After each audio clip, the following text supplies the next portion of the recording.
It's very easy बोलना कि पढ़ाई तो करी है तुमने, वापस नीट दे दो, क्या ही हो जाएगा। जो बच्चे पढ़ लेते हैं, जो बच्चे पढ़ने वाले होते हैं, जिन्हें मेहनत करी होती है, जिनमें एक्चुअल में पढ़ा हुआ होता है, वो वापस उनको एक बार पेपर दिलवाओ या 10 बार पेपर दिलवाओ, क्या ही मतलब बनता है। बनता है, बहुत ज़्यादा मतलब बनता है। बात पेपर की नहीं है, बात क्वेश्चंस की नहीं है, बात है मेंटल, आपके मेंटल हेल्थ की। लाइक हम लोग गधे नहीं हैं जो पूरे साल मेहनत करके ड्रॉप पे ड्रॉप लेके उस एक दिन के लिए इतनी सारी तैयारी करते हैं एंड वो एग्ज़ाम देते हैं एंड उसके बाद थोड़ी सी सांस लेते हैं। एंड कुछ लोगों की वजह से वो सारा ट्रॉमा, वो सारी चीज़ें, मतलब हम वो सारी चीज़ें वापस करें सिर्फ 10-15 दिन के अंदर। लाइक जब हमारा सिलेक्शन, हमारी पूरी किस्मत, हमारा सब कुछ अगर 10-15 दिन के अंदर ही सेलेक्ट होना था तो इतनी मेहनत क्यों करवाई हमसे? 10 दिन की, 10 महीने, 12 महीने, सब इतनी मेहनत क्यों कर रहे? 10 दिन के अंदर ही हमारा मेन रिजल्ट पता लगना है ना।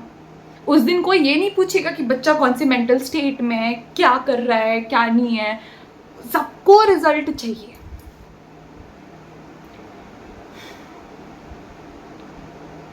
बीइंग अ ड्रॉपर, मैंने कभी नहीं बोला कि मुझे रीनीट चाहिए था। ठीक है, आप उन लोगों का रीनीट करवाओ जिनने पेपर में चिटिंग करी है, या आप उस पूरे स्टेट का रीनीट करवाओ जो हाँ जहाँ पता लगा है, बट एटलीस्ट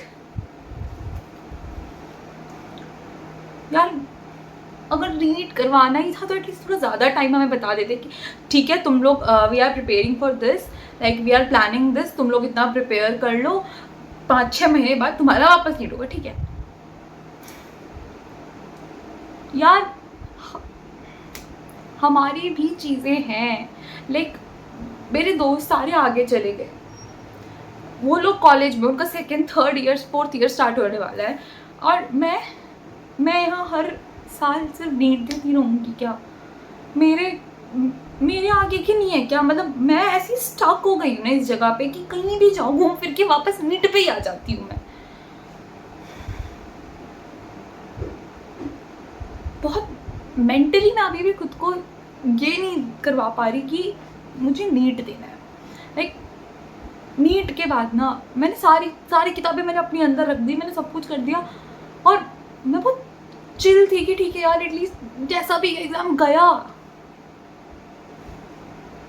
वापस से वही सारा सिलेबस, वापस से इतनी मेहनत, वो स्लीपलेस नाइट्स, वो इतना ज़्यादा स्ट्रेस, वो इतनी मेंटली एग्जॉस्टनेस, सब कुछ, अब वो सब कुछ वापस इन 10-15 दिन के अंदर।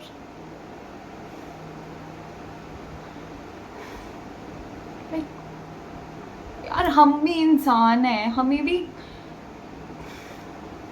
हमारे अंदर भी फीलिंग्स है, हमारे पास दिमाग है, हमारे इमोशंस हैं, हम भी बहुत कुछ सोचते हैं, बट क्या है हमारा, क्या है, रीनीट करवा दो, रीनीट हो रहा है वापस। मैं अंदर से इतना ज़्यादा उस चीज़ के लिए कर चुकी हूँ ना कि अब मेरे अंदर उससे वो चीज़ नहीं निकल रही कि यार मैं रीनेट दूँ वापस।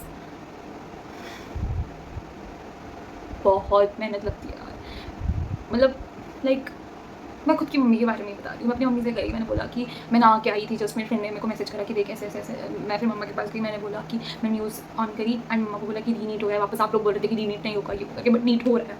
एंड मम्मा बोल रही है कि तो क्या हो गया, अच्छी बात है ना, एटलीस्ट तुम लोग वापस से कर लो मेहनत, तो पता तो चल ही गया होगा क्या आ रहा होगा क्या नहीं आ रहा होगा, नहीं सारी चीज़ें पढ़ने वाले बच्चे तो कर ही लेते हैं, पढ़ा होगा तो अगर वापस पढ़ने वाले बच्चे से एक बार एग्जाम दिलवाओ या 10 बार एग्जाम दिलवाओ क्या ही फ़र्क पड़ता है? फ़र्क पड़ता है, बहुत फ़र्क पड़ता है। पता वो 3 घंटे ना, वो 3 घंटे 300 साल जितने लगते हैं कि यार इतने लग रहा है कि कितने बड़े टाइम के बाद जाके ये एक दिन आया है, एंड उस एक दिन को इन लोगों ने ऐसे ऐसे ऐसे गायब कर दी। मेरा दिमाग ख़राब हो रहा है बहुत ज़्यादा, मेरे को बहुत रोने का मन कर रहा है ऑनेस्टली। इस टाइम पे मैं किसी को कुछ बता भी नहीं सकती और मेरी फीलिंग्स कोई समझ भी नहीं सकता एक्सेप्ट अ नीट स्टूडेंट, और स्पेशली ड्रॉपर्स को पता होगा कि इस टाइम पे कैसा फील होता है कि आपने जब लग के, पागल नहीं है ना हम लोग जो इतने टाइम से मेहनत कर रहे थे इस एक दिन के लिए, उन 3 घंटों के लिए, उस एक एग्ज़ाम के लिए, जिसे इन लोगों ने गायब कर दिया। यार हमारी भी लाइफ है, लाइफ को इन लोगों ने हमारा रोलर कोस्टर बना दिया है, कभी ऊपर कभी नीचे।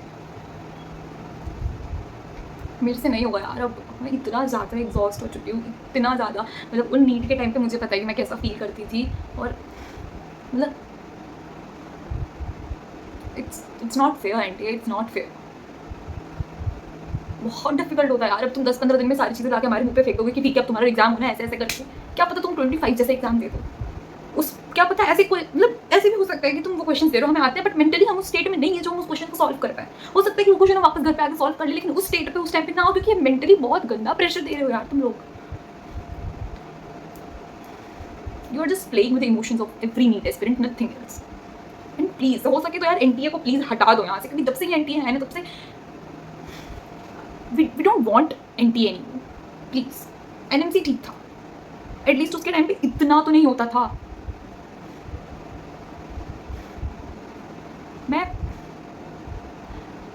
मैं एक्सप्लेन नहीं कर पा रही कि कुछ नहीं हो सकता। अब मैं कितना भी कुछ बोलूँ या कोई कितना भी कुछ बोल रहे, the only thing we can do is पढ़ाई करो। बट मेरे कसम से मेरा सच में दिल से मन नहीं कर रहा कि मैं इस एग्ज़ाम को वापस दूँ। आई नो कि मेरी करियर, मेरा लाइफ में सब कुछ डिसाइड करेगा, बट और मेरा भी तो कुछ है। वो जो इतनी करेज, इतनी पावर, इतना स्ट्रेंथ मैंने इकट्ठा करके रखा था उस एक एग्जाम के लिए कि यार ठीक है 3 मई को पेपर है, तब तक कृति झेल ले, तब तक सब कुछ कर ले, सब कुछ हो जाएगा। बट अब क्या, अब मैं क्या बोलूँ खुद को, मैं खुद को समझाने के लिए भी क्या बोलूँ कि कृति कौन गारंटी लेता है इस बात की कि जब वापस रीनीट होगा वो नहीं होगा कहीं पर भी सर्कुलेट। एनटीए इस चीज़ की गारंटी लेता है, वो तो पहले भी ले रहा था। इट्स नॉट और स्कूल एग्जाम करके क्या होगा। अगर ये मान लो ठीक है वापस रीनीट भी अगर हो गया ऐसे स्कैम, तो वापस नीट, वापस नीट, वापस नीट, सिर्फ नीट नीट नीट नीट पूरे साल नीट देते रहते हैं।